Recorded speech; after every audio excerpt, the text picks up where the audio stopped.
est né à la suite d'un constat des parents d'élèves, parce que après la classe de CM2, les élèves de Saint-Abraham avaient comme point de chute soit Notre-Dame du Cap-Vert de Pékin, ou bien Hyacinthe Thiandoum de Grand Yoff. À un moment donné, il y a de cela plus de 8 ans, qu'il n'y a plus de place disponible pour les élèves venant de Saint-Abraham.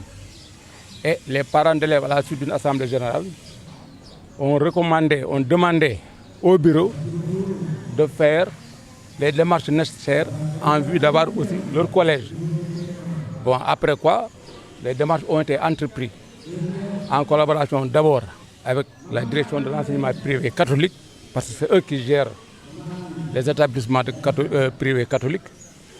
Avec sa bénédiction, donc on a entamé d'abord voir la faisabilité et ensuite quantifier le prix. Avant tout cela, il va falloir aussi prendre la tâche d'un architecte et des ingénieurs en bâtiment pour faire ce qu'on appelle les histoires de plan béton armé. Tout ça a été fait. Et ce que vous voyez derrière nous, ça c'est l'œuvre de l'architecte.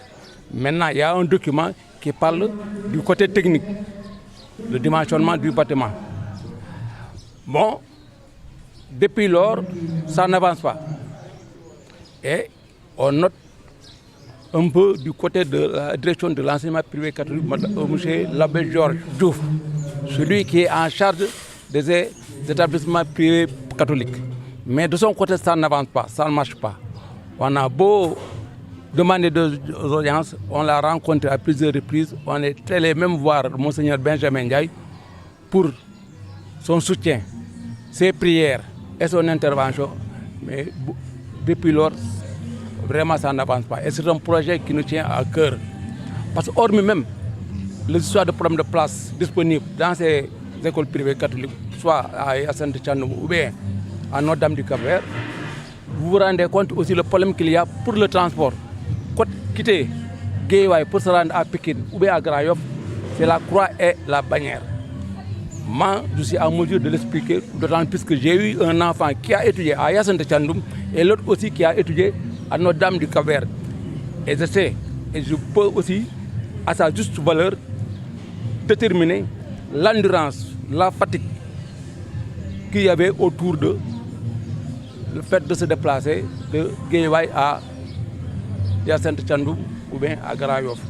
Hormis cela aussi, il y a un problème économique.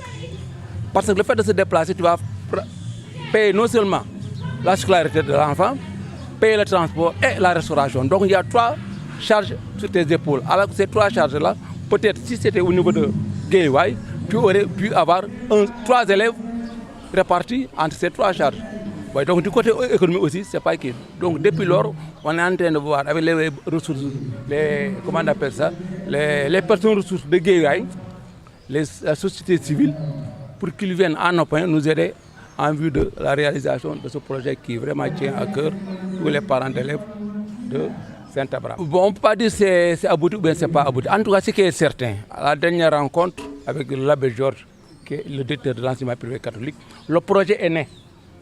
Donc il y a un projet qui est ouvert concernant le collège Saint-Abraham. Maintenant, il fallait dérouler pour rechercher peut-être les choix de financement et autres. Nous avons promis de voir avec ses partenaires.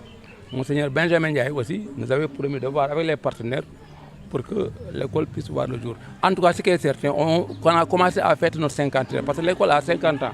Le projet c'est 700 millions. Nous, en tant que parents d'élèves, il n'est pas de notre rôle de construire des écoles. Mais on peut accompagner, on peut aider. C'est dans ce sens-là qu'on essaie de dépenser pour réaliser ce genre de trucs-là. Au moins, quand tu te lances vers un projet, il faut savoir au moins combien ça te revient. On sait que d'un seul coup, on ne peut pas construire un seul. Parce que c'est un complexe, hein, de la maternelle à la terminale. Et on a fait aussi des études de sorte qu'on peut le phaser étape par étape. Construire le collège tout en continuant aussi les cours.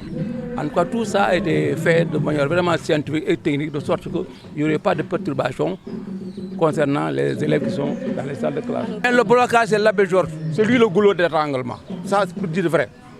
Peut-être que je n'aurais pas dû prononcer son nom, mais effectivement, c'est ça. Parce que le cri de cœur des parents d'élèves de Guédiawaye, c'est le même cri de cœur aussi qu'on trouve dans les autres écoles privées catholiques. Parce qu'on a une association qu'on appelle UDAPEC. C'est UDAPEC qui regroupe tous les APEC. Parfois, au cours de nos réunions, on entend aussi de l'autre côté, il y a des gens aussi qui veulent des collèges, ou bien qui veulent un second cycle, ou bien qui parfois, peut-être les bâtiments sont vétustes, il va falloir réhabiliter. Mais de son côté, vraiment, ça n'avance pas du tout. Mais avec lui, la carte scolaire de l'enseignement privé catholique n'a pas évolué. C'est lui le directeur de l'enseignement privé catholique. C'est comme le ministre de l'Éducation nationale de mon côté. Donc, sur lui, le goulot de il n'y a pas autre chose. En tout cas, la carte